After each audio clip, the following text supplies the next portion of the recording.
Okay, what if I told you that you could explain pretty much anything from a simple car crash all the way to a complex legal case using a vocabulary so small it could fit on a single piece of paper?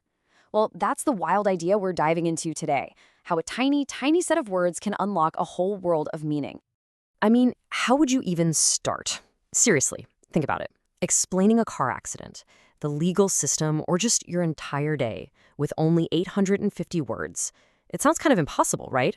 But believe it or not, that's the exact challenge that a system called Basic English was built to solve.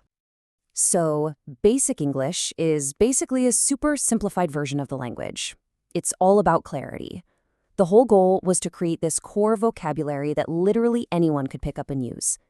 And get this, the single word we're about to put under the microscope today, it comes directly from that super exclusive list of 850 words. And to really get a feel for how this whole system works, how it manages to get so much done with so few words, we're going to zoom in way in on just one of its most essential building blocks. And that word is damage. I know, it seems pretty simple, right? It's a word we all use, probably all the time. But its real power, well, that lies in just how incredibly versatile and precise it can be. All right, first up, let's look at damage when it's used as a noun. And this is where it gets really interesting because the word kind of has this split personality. It has two totally different meanings, and it all comes down to one tiny little detail.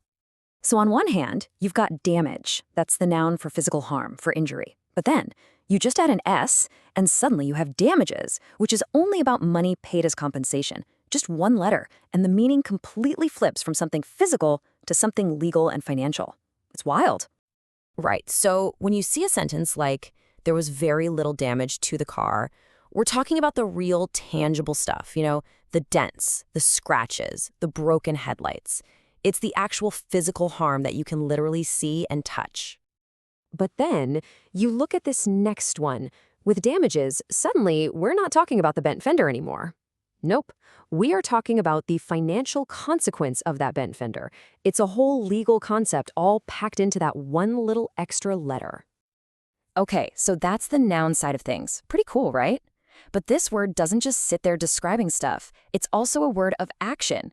So now let's check out damage when it's a verb, when it's the action of causing harm. And the definition here is just beautifully simple. To damage something means to break it or to hurt it. That's it. It's an action that one thing does to another thing, which is just a fancy way of saying it's a transitive verb. And, like any good verb, it changes its outfit to fit the situation.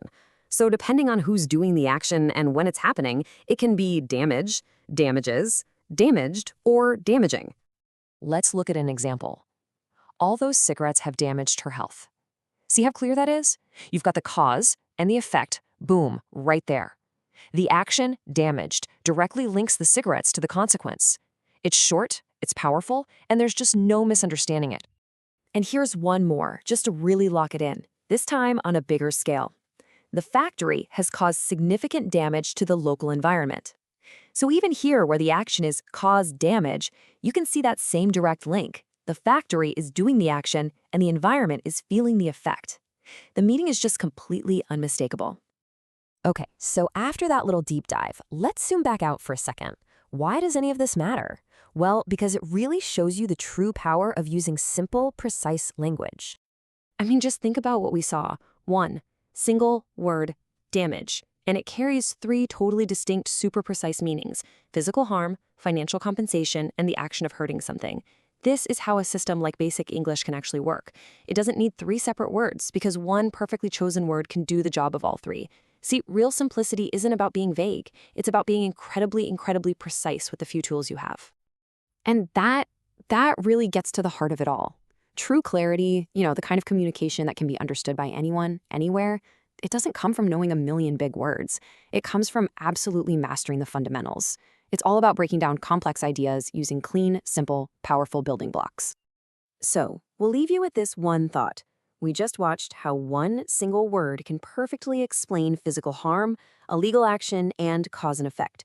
So the question for you is, what complex idea in your world could be made crystal clear if you just focused on the incredible power of a simple word?